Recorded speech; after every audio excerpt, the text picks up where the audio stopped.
اعوذ باللہ من الشیطان الرجیم بسم اللہ الرحمن الرحیم اقیم الصلاة لدلوک الشمس الى غسق اللیل وقرآن الفجر ان قرآن الفجر کان مشہودا صدق اللہ العظیم۔ سورہ بنی اسرائیل کی یہ 78 نمبر کی آیت، اللہ تبارک و تعالیٰ نے اس کے اندر نماز کی اہمیت اور نماز کب سے کب تک فرض ہے اس کو بیان کیا۔ لیکن قرآن جو ہے وہ اصولی کتاب ہے، قرآن میں ساری باتیں ہیں اور نہیں ہیں، یعنی مختصر انداز میں اصولی طور پر ساری باتوں کو بیان کر دیا گیا ہے، لیکن اس کی تفصیل، اس کی ڈیٹیلز وہ حدیثوں میں ہے۔ پیارے آقا امام الانبیاء محمد الرسول اللہ صلی اللہ علیہ وسلم نے اپنے اقوال یعنی اپنی باتوں کے ذریعے اور اپنے افعال اور اعمال کے ذریعے پریکٹیکل کر کے بھی ساری باتوں کو سمجھایا ہے۔ اپنے فرمان کے ذریعے بھی یعنی اپنی باتوں کے ذریعے بھی اور پریکٹیکل عمل کر کے بھی ساری باتوں کو سمجھایا ہے۔ تو قرآن جو ہے وہ اصولی کتاب ہے۔ اب دیکھیے، جو لوگ اسی لیے صرف قرآن کو مانتے ہیں اور حدیث کو نہیں مانتے تو ہم ان کو مسلمان نہیں مانتے۔ اہل سنت والجماعت کا یہ عقیدہ ہے۔ وہ لوگ اپنے آپ کو اہل قرآن کہتے ہیں، ہم ان کو منکرین حدیث کہتے ہیں، حدیث کا انکار کرنے والے، یعنی بولے حسبنا کتاب اللہ، کہ ہم کو کتاب اللہ کافی ہے، جو کتاب میں ہے اس پر چلیں گے۔ کوئی مائی کا لال، میں بہت ساری مثالیں ابھی دے دوں گا کہ بغیر حدیث کو لائے، بغیر حدیث کو قرآن کی یعنی تفسیر بنائے بغیر قرآن کی بہت سی آیتوں کو خالی وہ سمجھا دے، اس کا مطلب بیان کر دے، نہیں کر سکتا قیامت کی شام تک، جب تک پیارے آقا کے عمل کو نہیں لیا جائے گا۔ اگر صرف قرآن ہی رہنما اور رہبر ہوتا تو وہ عرب حضرات تھے، مکہ والے اور مدینہ والے، جہاں قرآن اتر رہا تھا تو ڈائریکٹ ڈسپلے پہ آن ہو جاتا۔ اب تو ہر چیز ممکن ہو گئی، آسمان کے اوپر جو روزانہ 5 آیتیں لکھ کر آ جاتی کہ مکہ والوں تم تو عربی زبان جاننے والے ہو، تمہاری اپنی اون لینگویج ہے، تمہاری اپنی مادری زبان ہے، لو یہ قرآن لکھا ہوا ہے اور پڑھ لو اور عمل کر لو۔ لیکن ایسا یہ سسٹم نہیں چلایا، اللہ نے یہ سسٹم نہیں چلایا۔ قرآن بھی اتارا اور ایک ساتھ نہیں اتارا کہ ہضم نہیں ہوگا۔ اور کن کو کہہ رہے ہیں؟ وہ عرب جو پوری دنیا کو عجمی اور گونگا بولتے تھے، اپنے آپ کو زبان والا سمجھتے تھے۔ ہاں، اور واقعی ان کی زبان تھی۔ ایک ایک مجلس کے اندر، ایک ایک بیٹھک میں سینکڑوں اشعار اسی وقت بنا کر پیش کر دیتے تھے اور چیلنج کرتے تھے۔ ہم اور آپ کیا بولیں گے؟ وہ بولنا ان کو آتا تھا، واقعی آتا تھا۔ لیکن یہ سسٹم اور یہ طریقہ قرآن اللہ نے اختیار نہیں کیا کہ خالی قرآن کو دے دیا اور لو یہ آیتیں اتر رہی ہیں، اس کو خود سمجھو، خود پڑھو۔ ارے پڑھ بھی نہیں سکتے، یعنی بتا دیا کہ اتنا اونچا کلام ہے کہ لینگویج تمہاری، عربی زبان تمہاری، لیکن جب تک میرے نبی پڑھ کر نہیں سنائیں گے تم قرآن کی تلاوت بھی نہیں کر سکتے۔ یتلو علیہم آیاتی، یہ نبی کی ذمہ داری ہے کہ سب سے پہلے قرآن کی آیتوں کی تلاوت کریں گے، نبی تم کو پڑھ کر سنائیں گے کہ کیسے پڑھنا ہے۔ تم پڑھ بھی نہیں پاؤ گے، نبی نہیں بتائیں گے تو سمجھنا اور عمل کرنا تو بہت دور کی بات۔ تو پتہ چلا کہ قرآن ابھی آ رہا ہے، خود ہی آ رہا ہے، میں اندر مثال خود دوں گا کہ قرآن کی آیتوں کو، حدیث کو بیچ میں لائے بغیر سمجھنا ناممکن ہے۔ جسے اسکول کے اندر اصل بک ہوتی ہے، جس کو چوپڑی بولتے ہیں اسکول کے اندر، اور اس کی گائیڈ ہوتی ہے، گالاس گائیڈ، نونس گائیڈ، اپیکشت اور اپیکشت اس کے لیے آتی ہیں، تب جا کر وہ کتاب سمجھ میں آتی ہے۔ حالانکہ کتاب میں تو بہت ہی مختصر ہوتا ہے، لیکن گائیڈ کے اندر جو ہے پوری ڈیٹیلز و تفصیلات ہوتی ہیں، تو پھر ایگزام کے اندر بندہ اس کی تیاری کرتا ہے تو پھر وہ پاس ہوتا ہے۔ تو اسی طریقے سے قرآن جو ہے الحمدللہ رب العالمین سے لے کر من الجنۃ والناس تک، یہ جو 30 پاروں کے اندر ہمیں نظر آ رہا ہے، یہ بہت ہی مختصر ہے۔ اس کی ڈیٹیلز و تفصیل لاکھوں حدیثوں میں، حدیث کی ہزاروں کتابیں ہیں اور ہر کتاب کے اندر ہزاروں حدیثیں ہیں، اور ایک ایک کتاب 20 جلدوں میں، 30 جلدوں میں، یعنی ایسا کارنامہ انجام دیا ہے کہ اگر میں حدیث پر کام کرنے والوں کے حالات سناؤں تو ہی بات بہت لمبی ہو جائے گی۔ یعنی اللہ نے ایسے ایسے لوگوں کو پیدا کیا کہ 5 لاکھ حدیثیں کسی کو یاد ہے، کسی کو 7 لاکھ حدیثیں یاد ہیں۔ ہم لوگ تو اتنے دور ہیں کہ ابھی ترجمہ اللہم صیبا نافعہ اگر عربی میں بول رہا ہوں تو کوئی آمین نہیں کہہ رہا ہے، لیکن جب کہا کہ بھئی اللہ رحمت والی بارش عطا فرما تو پورے مسجد جو ہے، یعنی ہم لوگ ایک جملہ ایک سینٹینس نہیں جانتے۔ حالانکہ مغرب میں بھی ترجمہ کیا گیا تھا تو میں آزما رہا تھا عشاء میں کہ دیکھو آمین بولتے نہیں بولتے، اب خالی عربی میں دعا مانگتا ہوں، کیونکہ مغرب میں مانگ کر اردو ترجمہ کر چکا تھا، لیکن پھر بھی ہمارا دھیان نہیں رہتا۔ اللہم صیبا نافعہ بولا تو آمین کی آواز ہی نہیں آئی 2-4 لوگوں کے علاوہ، پھر واپس ترجمہ کیا تو سمجھا اچھا یعنی رحمت کی بارش کی دعا کر رہے ہیں۔ تو یعنی میں طنز نہیں کر رہا ہوں، مطلب بتا رہا ہوں کہ ہم لوگ قرآن سے اور عربی لینگویج سے کتنے دور ہیں۔ الحمدللہ یہ سورہ فاتحہ پڑھتے ہیں نا، ہر نماز میں پڑھتے ہیں، اس کے بغیر نماز نہیں، لیکن کوئی اتنے سارے لوگ بیٹھے ہیں، کیا سب کو ترجمہ پوری 7 آیتوں کا یاد ہے؟ یعنی دنیا بھر کی چیزیں ہم دیکھتے ہیں موبائل میں، پتہ نہیں کیا کیا کرتے ہیں، گناہ کے کام، اللہ کو ناراض کرنے والی چیزیں، پتہ نہیں کیا، اور کوئی عذر نہیں چلے گا، کوئی بہانہ ہے ہی نہیں۔ میں تو صاف کہتا ہوں، کوئی کہے کہ نہیں میرا یہ عذر تھا اور میری یہ پرابلم تھی اور میں ایسا بیزی ہوں، میں بار بار بولتا ہوں کہ آج سب سے بڑا جھوٹ کیا ہے معلوم؟ آج سب سے بڑا جھوٹ یہ ہے کہ مسلمان کہے کہ میرے پاس ٹائم نہیں ہے، یہ سب سے بڑا جھوٹ ہے۔ اس کو ایوارڈ ملے گا اگر جھوٹ کا یعنی کمپٹیشن ہو کہ سب سے بڑا جھوٹ کون بولتا ہے، تو اگر یہ مسلمان بول دے کہ میرے پاس ٹائم نہیں ہے تو یہ سب سے بڑا جھوٹ ہے آج کے زمانے میں۔ عام مسلمانوں کی بات کر رہا ہوں۔ کیوں؟ اگر ٹائم نہیں ہے تو 2 گھنٹے 3 گھنٹے موبائل پہ کہاں سے نکل رہے ہیں؟ چائے کی دکانوں پہ وقت کہاں سے آ رہا ہے؟ اور پھر خالی چائے پینے کے لیے کھیڑا کا پرواز کیسے کھیل رہے ہیں؟ اب تو چائے پینے کے لیے بھی جا رہے ہیں، کھانا تو ہے ہی، لیکن اب تو دور دور احمد آباد کی چاروں کونے اور ساری سرحدیں جو ہے ناپ لی ہیں لوگوں نے، ڈیوائیڈر پر گاڑی اڑاتے ہیں تو صرف چائے پینے کے لیے جاتے ہیں۔ تو پھر جھوٹ ہوا کہ نہیں کہ میرے پاس ٹائم نہیں ہے؟ یہ سب سے بڑا جھوٹ ہے آج۔ تو میرے بھائیوں، یہ عرب کے لوگ یعنی زبان پر اتنے ماہر تھے، اتنا کنٹرول تھا ان کو، لیکن قرآن اتنا اعلیٰ ہے کہ اللہ نے بتا دیا کہ نبی پڑھ کر بھی اگر نہیں سنائیں گے تو تم پڑھ بھی نہیں پاؤ گے۔ یتلو علیہم آیات، اس لیے نبی نے جب بھی قرآن اترتا تو پہلے پڑھ کر سناتے تھے صحابہ کو، باقاعدہ آپ تلاوت کرتے تھے کہ اس طرح جو ہے تلاوت کی جائے گی، پھر اس کا یعنی اندر اللہ نے جو بھی احکام دیے ہیں، جو بھی اندر باتیں ہیں، مسائل ہیں، پھر وہ بیان کرتے تھے، پہلے پڑھ کر سناتے تھے۔ تو بہرحال یہاں پر میں یہ عرض کر رہا تھا کہ قرآن کو حدیث کے بغیر سمجھنا ناممکن ہے۔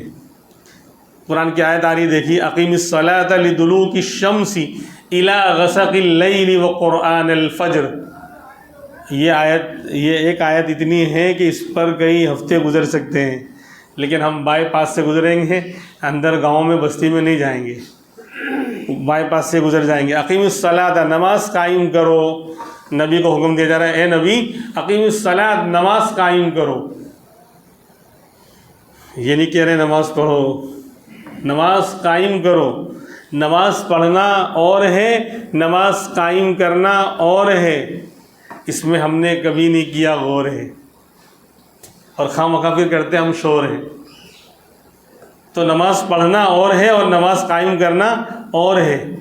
نماز قائم کرنا کس کو کہتے ہیں؟ اس کے اندر بہت ساری باتیں آئیں گی کہ 5 نمازوں کو ان کے تمام فرائض، واجبات، سنت، مستحب کی رعایت کرتے ہوئے جماعت کے ساتھ اول وقت میں، یعنی جو اس کا بہتر مستحب وقت ہے، اس کے اندر اطمینان اور سکون کے ساتھ ساری سنتوں اور نوافل کے اہتمام کے ساتھ اچھی طرح وضو اور غسل کے ساتھ جو ہے مکمل ادا کرنا، پابندی کے ساتھ ادا کرنا، اور ساتھ میں دوسروں کو بھی اس کی دعوت دیتے رہنا، اور اپنی زندگی کے اندر اقامت صلاۃ جب آئے گی نا تو زندگی لائف چینج ہوگی، لائف میں چینجنگ آئے گی۔ تو یہ ہے نماز قائم کرنا۔ اور نماز پڑھنا کیا ہے؟ آگے پڑھی اور فٹافٹ بھاگے. تو نماز پڑھنا نماز قائم کرنے کا میں کم بولوں گا 10واں حصہ ہے. نماز پڑھنا نماز قائم کرنے کا 10واں حصہ ہے. 90% حصے ابھی باقی ہیں، یعنی 9 حصے ابھی باقی ہیں، یہ 10واں حصہ ہے. اور آپ سوچو کہ نماز پڑھنا جب نماز قائم کرنے کا 10واں حصہ ہے تو اس ایک حصے پر عمل کرنے والے کتنے لوگ ہیں؟ 2.5%، 2.5. نماز پڑھنے والے بھی 2.5 ہیں، اور ان پڑھنے والوں میں بھی 5 ٹائم کی پڑھنے والے یہ 2.5 ہیں. 2.5% لوگ نماز پڑھ رہے ہیں. جو نماز پڑھنا نماز قائم کرنے کا 10واں حصہ ہے. میں تو کم بول رہا ہوں، ورنہ اللہ والے کہتے ہیں 100واں حصہ ہے. 99 حصے تو باقی ہیں ابھی، میں تو 10واں کہہ رہا ہوں، بہت نیچے اتر کے کہہ رہا ہوں. کیوں؟ آج جو دنیا کا نظام درہم برہم نظر آ رہا ہے نا، نماز قائم نہ کرنے کی 2 ہی چیزیں تو ہیں. اللہ نے ہم کو 2 چیزیں دے رکھی ہے، ایک جان باڈی اور ایک مال اور باڈی، یعنی جسم اللہ نے دے رکھا ہے. اور جان مال دونوں کو اللہ نے جنت کے بدلے میں خرید لیا ہے. تو ہمارے پاس ہماری جان اور ہماری باڈی ہے، جسم ہے، اور ساتھ میں اللہ کا دیا ہوا مال ہے. اسی لیے قرآن میں آپ دیکھیں گے اقیم الصلاۃ و آتوا الزکاۃ، اقیم الصلاۃ و آتوا الزکاۃ، نماز قائم کرو زکوٰۃ ادا کرو، نماز قائم کرو زکوٰۃ ادا کرو. یہ جو ترجمہ کر رہا ہوں نا، یہ اس کے ساتھ مذاق ہے، لیکن سمجھانے کے لیے ترجمہ کر رہا ہوں. اور نہ نماز قائم کرنا خالی نماز پڑھنا نہیں ہے، اور زکوٰۃ آتوا الزکاۃ کا مطلب صرف زکوٰۃ دینا نہیں ہے، بلکہ دونوں کا شارٹ کٹ میں مطلب یہ ہے کہ اپنی باڈی کے نظام کو ٹھیک کر لو، اپنی باڈی کو اللہ کے سامنے جھکانے والے بن جاؤ. بھائی نماز میں کیا ہوتا ہے؟ نماز بدنی عبادت ہے، نماز جانی اور بدنی عبادت ہے. یعنی اپنی باڈی کو اللہ کے سامنے کیا کرنا پڑتا ہے؟ سرنڈر کرنا پڑتا ہے، جھکانا پڑتا ہے. تو نماز قائم کرنے کا مطلب کیا ہوا کہ اپنی سر سے لے کے پیر تک جو تیری باڈی ہے نا، وہ اس کو اللہ کے حکم کے سامنے تو جھکا دے. اس کا 10واں حصہ ہے نماز پڑھ لے. اور آتوا الزکاۃ، زکوٰۃ دو کا مطلب کیا کہ اپنے مال کے نظام اور سسٹم کو ٹھیک کر لے. صرف زکوٰۃ دے نہیں، زکوٰۃ اس کا 10واں حصہ ہے. جو فرض مقدار ہے 2.5% جو نکالتے ہیں ہم 100 میں سے، وہ زکوٰۃ ادا کرنا، وہ یعنی مال کے نظام کو ٹھیک کرنے کا 10واں حصہ ہے، ورنہ 9 حصے اور ہیں. اسی لیے آج امت کے اندر اقیم الصلاۃ پہ عمل نہیں ہے، نماز قائم کرنے پر عمل نہیں ہے. اس لیے وقت کی پابندی نہیں ہے امت میں. سب سے زیادہ اگر وقت کو ضائع کرتے ہیں تو مسلمان، سب سے زیادہ اگر ڈسپلن نہیں ہے، وقت کی بے قدری ہے. بولے مفتی صاحب عصر بعد نکاح ہوگا رات کو 12 بجے، عصر بعد نکاح ہوگا رات کو،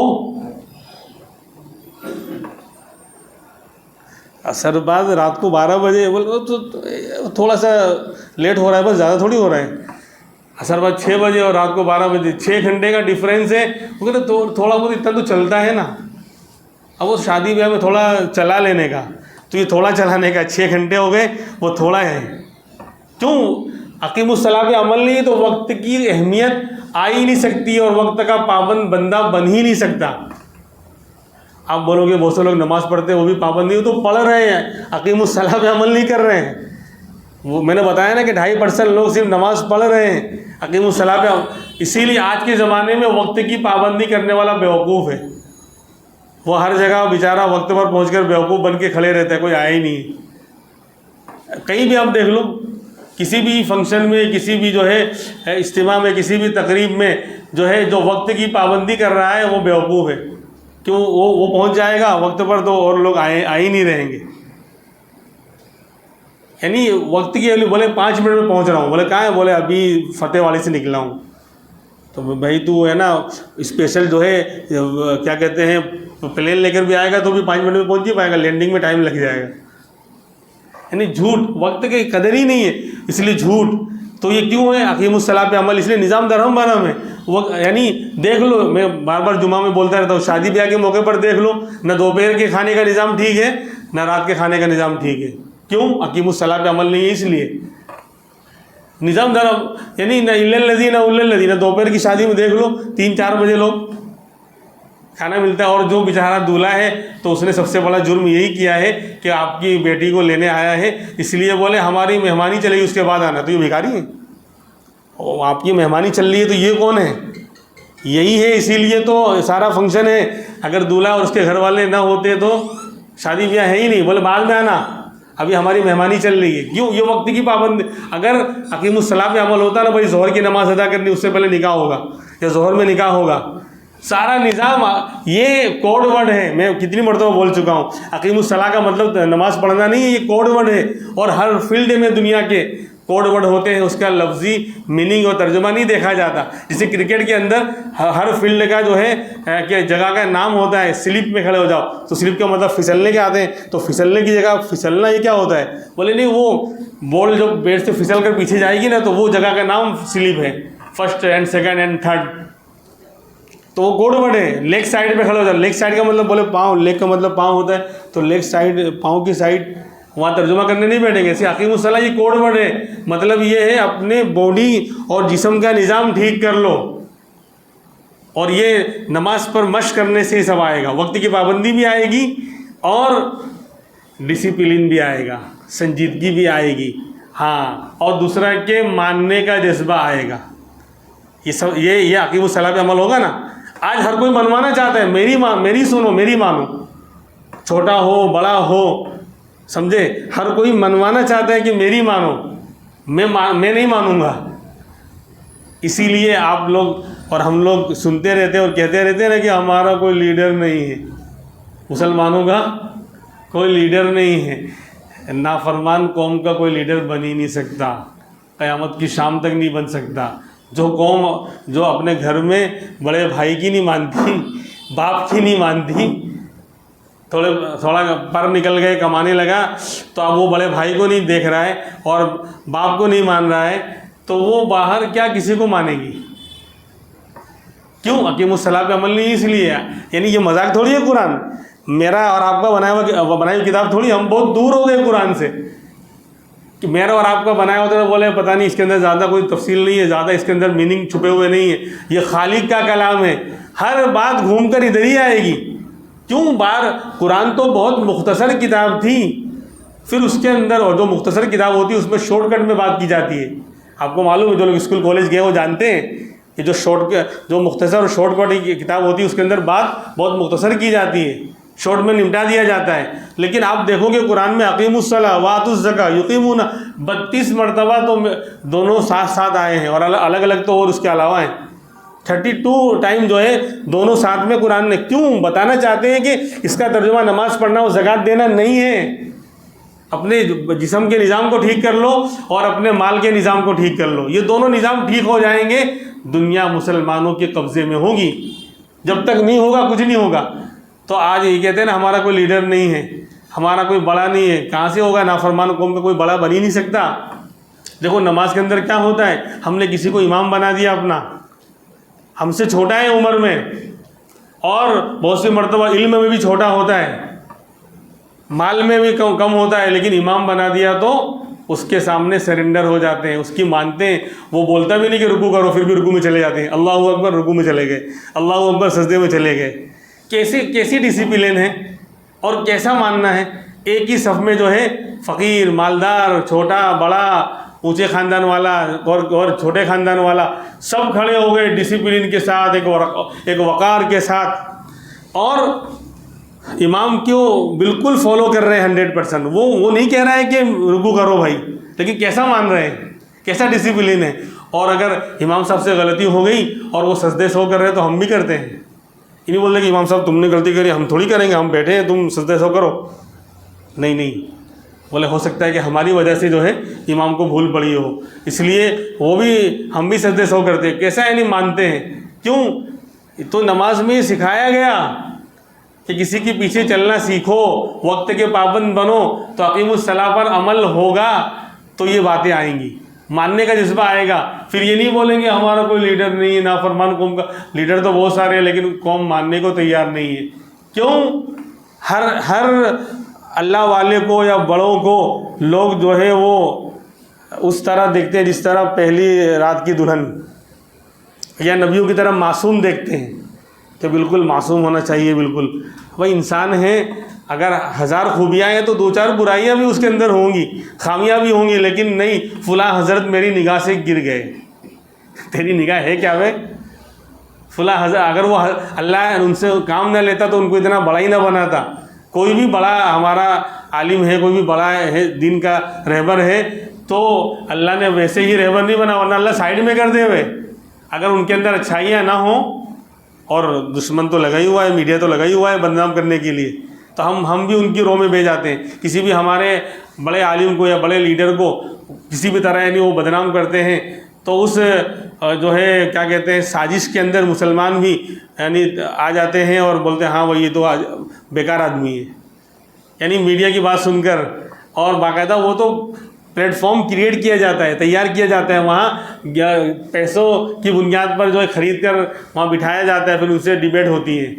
خیر وہ بات دوسری طرف ہو جائے گی. تو میں عرض کر رہا تھا اقیم الصلاۃ پہ عمل ہوگا نا تو یہ جو ہے بیماریاں نہیں آئیں گی. یہ کسی بات کر رہا ہے. ڈائبٹیز کے پیشنٹ کم ہو جائیں گے اور دوسری بیماریاں کم ہو جائیں گی. کیوں؟ فجر میں اٹھیں گے، رات کو جلدی سوئیں گے. اللہ کا جو نظام ہے، سسٹم ہے، اقیم الصلاۃ پہ عمل نہیں ہے، اسی لیے یہ ہے کہ رات کو جگ رہے ہیں اور دن میں سو رہے ہیں. تو سارا نظام درہم برہم. بیماریاں 30 سال میں وہ ہو رہی ہیں جو 50-60 سال میں بھی نہیں ہوتی تھی پہلے. صبح میں وہ ستارہ طلوع ہوتا ہے فجر کے وقت، جو فجر کے وقت ہی طلوع ہوتا ہے، اور اس کی روشنیاں فجر پڑھنے والوں کی باڈی پر پڑتی ہیں، جس سے بہت ساری بیماریاں دور ہوتی ہیں. تو بولے حضرت ہم کو تو یاد ہی نہیں 2026 اور 25 کے اندر کہ ہم نے صبح کا وہ ستارہ دیکھا ہو، ہم فجر کے وقت نکلے ہو. شاید عید کے دن آ گئے ہوں گے، عید اور بقرہ عید کے علاوہ تو ہم کو یاد بھی نہیں ہے. تو یہ حال ہے امت کا. ہاں اقیم الصلاۃ پہ عمل ہوگا تو یہ ساری یعنی خرابیاں دور ہوں گی اور امت کی اصلاح ہوگی. اور آت الزکا بھی ہے وہ بعد میں انشاءاللہ. تو فرماتے ہیں کہ نماز قائم کرو. اے نبی آپ نماز قائم کیجئے، نماز صرف پڑھیے نہیں بلکہ نماز قائم کیجئے. یعنی اپنی، اسی لیے حدیث پاک میں آتا ہے کہ نماز الصلاۃ عماد الدین، نماز دین کا ستون ہے. جیسے پلر ہے نا ستون، اس پلر پر اور ستون پر پوری بلڈنگ جو ہے وہ کھڑی رہتی ہے. اگر پلر کمزور ہو گیا تو بلڈنگ کیا ہو جائے گی؟ ڈیمیج ہو جائے گی، کمزور ہو جائے گی. تو ایسے ہی الصلاۃ عماد الدین، نماز دین کا ستون ہے. پورا دین ہمارا دین اسلام، یہ اس کی فاؤنڈیشن جو ہے وہ نماز کے اوپر ہے. من اقامہا اقام الدین، جس نے نماز کو قائم کیا، اس ستون کو جو ہے مضبوط کیا، اس نے دین کو قائم رکھا. اور جس نے من ہدمہا، جس نے اس کیا کہتے ہیں پلر کو اور ستون کو گرا دیا، منہدم کر دیا، تو اس نے پورے دین کو گرا دیا. تو وجہ اس کی یہی ہے کہ تو نماز قائم کیجئے. لدلوک الشمس، سورج کے ڈھلنے سے لے کر الی غسق اللیل، رات کے اندھیرے تک، رات کے اندھیرا ہونے تک، سورج کے ڈھلنے سے رات کے اندھیرا ہونے تک. دیکھو اب کیا مطلب ہوا؟ اگر حدیث نہیں ہوگی، پیارے آقا کا فرمان نہیں ہوگا، کوئی مائی کا لال اس کا ترجمہ حدیث کا سہارا لیے بغیر اس کا مطلب سمجھا دے، سمجھا ہی نہیں سکتا. تو حدیثیں اس کی ڈیٹیل ہیں. اب کیا مطلب سورج کے ڈھلنے سے لے کر رات کے جو ہے چھا جانے تک، اندھیرا ہونے تک نماز پڑھو؟ مطلب سورج ڈھلتے ہی نماز پڑھ کرو، کنٹینیوس پڑھتے رہو. یعنی سمجھو کہ کتنے گھنٹے ہو گئے، 8-10 گھنٹے تک بس نماز پڑھتے رہو، یہ مطلب ہے؟ نہیں. یعنی بتانا چاہ رہے ہیں کہ اس پیریڈ کے بیچ میں جو ہے نمازیں ہیں، 4 نمازیں ہیں. سورج ڈھلتا ہے نا، پہلے آسمان جب دوپہر کا وقت ہونے لگتا ہے، نصف النہار کے وقت بالکل سر پر آ جاتا ہے سورج، بالکل بیچ میں آ جاتا ہے سر پر. پھر جب آگے بڑھتا ہے تو کہتے ہیں اب ڈھل گیا. اسی کو عربی میں زوال بولتے ہیں، زال یزول زوالن. اب آگے جب ڈھلنے لگا، آگے چلنے لگا اور اب سایہ پھر بڑھنے لگتا ہے، تو کہیں گے بھائی سورج ڈھل گیا، یعنی آگے چل گیا، تو اب زوال ہو گیا. تو تو زوال کے بعد سے لے کر رات کے چھا جانے تک، اندھیری رات تک، رات کا اندھیرا ہونے تک نماز پڑھو۔ تو کہا اس کے اندر 4 نمازیں آ گئیں۔ مفسرین حدیث کی روشنی میں بتاتے ہیں اس میں 4 نمازیں آ گئیں، ظہر، عصر، مغرب، عشاء۔ بھئی ڈھلنے کے بعد سے دن کی 2 نمازیں ہیں، ظہر آئے گی فوراً، پھر عصر آئے گی، یہ 2 دن کی ہوئی، پھر سورج غروب ہوگا تو فوراً مغرب کی آئے گی، اور جب رات کا اندھیرا ہونے لگے گا تو عشاء کی آئے گی۔ تو 4 نمازیں یہاں ہو گئیں، اور آگے آ رہا ہے کہ نماز قائم کرو سورج کے ڈھلنے سے لے کر الی غسق اللیل، رات کے اندھیرا ہونے تک، اور وہ قرآن الفجر، اور فجر کا قرآن بھی قائم کرو، یعنی فجر کی نماز بھی پڑھو۔ قرآن چونکہ یعنی نماز کا بہت بڑا جز ہے، بھئی نماز میں قرآن پڑھا جاتا ہے نا، تو نماز کے پارٹس بول کر، قرآن بول کر پوری نماز مراد ہے، اور فجر کی نماز بھی پڑھو۔ اور فجر کی نماز کو فجر کا قرآن اس لیے کہا کہ وہاں قرآن زیادہ پڑھا جاتا ہے، سب سے لمبی قرات فجر میں ہوتی ہے، اسی لیے فجر کی نماز کو فجر کا قرآن کہہ دیا، اور فجر کا قرآن بھی قائم کرو۔ کیونکہ جیسا ہوتا ہے نا کہ کسی انسان کے اندر بولے اس کے اندر یعنی سخاوت بہت ہے، وہ ایسا لگتا ہے کہ پورا وہ سخاوت اور خرچ کرنے سے بھرا ہوا ہے، تو ایسے ہی فجر کا قرآن پڑھو، یعنی نماز پڑھنا ہے لیکن چونکہ قرآن اس کے اندر زیادہ پڑھا جاتا ہے، قرات لمبی ہوتی ہے، تو پوری نماز کو قرآن کہہ دیا ہے۔ جو مین پارٹس تھا اسی کا نام پوری نماز کو دے دیا، مین پارٹس قرآن تھا فجر کی نماز کا، تو اسی کو قرآن، فجر کی نماز کو قرآن کہہ دیا، تو فجر کا قرآن بھی پڑھو۔ اسی لیے لمبی قرات ہوتی ہے اور کم سے کم 10-11 منٹ لگتی ہے۔ بعض لوگ کہتے ہیں کہ یہاں پتری والی میں نماز نہیں پڑھنے کا، مغرب میں بہت آرام سے پڑھتے ہیں۔ ایک ساتھی سنا رہے تھے، حالانکہ بہت سے لوگ ادھر آتے ہیں بولے نہیں سکون سے نماز ہوتی ہے، فرض بھی سکون سے نہیں پڑھے گا تو پھر کیا کرے گا؟ ہاں اگر سارے پی ایم اور سی ایم اور بہت ہی بزی لوگ یہاں آتے ہیں تو میں شارٹ کٹ کر دیتا نماز، اور اللہ میاں سے معذرت چاہ لیتا، اللہ میاں معاف کرنا، ساری دنیا کے پی ایم اور سی ایم یہاں جمع ہوئے ہیں اور بیچارے بہت بزی ہیں، دنیا بھر کے ان کے اوپر ٹینشن ہے اور پبلک کی بڑی فکر کرنے والے لوگ ہیں، اسی لیے جو ہے میں تھوڑی نماز شارٹ کٹ کر رہا ہوں، اللہ میاں معاف کرنا، تو تب تو میں شارٹ کٹ کر دیتا۔ فرض کے اندر بھی سکون نہ ہو، یعنی 1-2 منٹ اگر زیادہ ہو گئی، فرض نماز ہے میرے بھائی، اس میں کمی نہیں چلے گی۔ اس لیے ہمارے یہاں آپ جانتے ہیں عشاء کی نماز 9 سے 10 منٹ ہوتی ہے، اس سے کم نہیں ہوتی، 9 سے 10 منٹ عشاء کی نماز ہوتی ہے، اور ظہر بھی 7 سے 8-9 منٹ، اس کے اندر بھی کبھی 9 منٹ بھی ہو جاتے ہیں، اور عصر 7 سے 8 منٹ ہوتی ہے کم سے کم، اور مغرب بھی 6-7 منٹ سے کم نہیں ہوتی، اور فجر جو ہے وہ 10 منٹ سے کم نہیں ہوتی، کبھی 11 بھی ہو جاتی ہے۔ وجہ اس کی یہی ہے کہ ہمیں معلوم ہے کہ یہ فرض نماز ہے، اس میں یعنی اب جو کسی کے کوئی اور مسجد کا کوئی ہوتا ہے نا عادی، وہاں پریکٹس ہوتی ہے فٹافٹ پڑھنے کی، تو بولے یار تیار فٹافٹ پڑھ کے بیٹھ گیا، ابھی تو یہاں پڑھ ہی رہے ہیں۔ وہ جو کسی اور مسجد کا جو ہے پڑھنے کے عادی ہوتی ہے، فٹافٹ نماز ہوتی ہے، تو بولے اچھا لگتا ہے وہاں، یعنی فرض کے اندر بھی ڈنڈی مارنے کا 1-2 منٹ زیادہ ہو گئی تو کیا مسئلہ ہے میرے بھائی، یہ فرض نماز ہے، تو قرآن، فجر کا قرآن بھی پڑھو، یعنی قرآن وہاں زیادہ پڑھا جاتا ہے، اس لیے سب سے لمبی قرات فجر کے اندر ہوتی ہے۔ کیوں؟ اس لیے ایک تو اس کی اہمیت کہ فجر کی نماز 5 نمازوں میں سب سے اہم نماز ہے، اور دوسری وجہ یہ کہ سونے کا وقت ہے، لوگ سو کر اٹھ کر آئیں گے تو ہو سکتا ہے جماعت نکل جاوے تو تھوڑی لمبی قرات ہوگی تو آرام سے ان کو نماز مل جائے گی، سنت بھی پڑھنا ہے اس سے پہلے، اس لیے۔ اور سنتوں کے بارے میں بھی گڑبڑ چل رہی ہے، ابھی کافی زمانہ ہو گیا مجھے بیان کیے ہوئے، انشاءاللہ کل اس کو بیان کریں گے، فجر کی سنت کہاں اور کب اور کیسے پڑھنی ہے۔ سنت ادا کرنے میں لوگ مکروہ تحریمی کر رہے ہیں، اچھے لوگ، اب ارادہ ہوتا ہے کہ سامنے ہی بولوں، لیکن وہ پھر ہر ایک کا ایٹیٹیوڈ ہوتا ہے، پھر بولے مجھے بول دیا، حالانکہ میں سب کے سامنے نہیں ڈرتا ہوں، کبھی کوئی مسئلہ ہوتا ہے تنہائی میں بولتا ہوں، لیکن پھر بھی خراب لگتا ہے بہت سے لوگوں کو کہ ہم کو سمجھا رہے ہیں، ہم تو بہت پرانے نمازی ہیں، اب بھائی ہم بھی محتاج ہیں، ہم بھی اپنے اساتذہ اور اپنے اکابر سے ہم بھی اصلاح کروانے جاتے ہیں۔ یہ کوئی بندہ جو ہے اس سے سیکھے، پوری زندگی سیکھنا ہے، علم حاصل کرو قبر کے، ماں کے پیٹ سے قبر کے پیٹ تک، تو بہرحال انشاءاللہ کل جو ہے یاد رہا تو وہ سنتوں کا بیان بھی ہوگا. اللہ تبارک و تعالی ہمیں عمل کی توفیق عطا فرمائے. وقت ہو سبق پھر پڑھ صداقت کا، عدالت کا، شجاعت کا، لیا جائے گا تجھ سے کام دنیا کی امامت کا.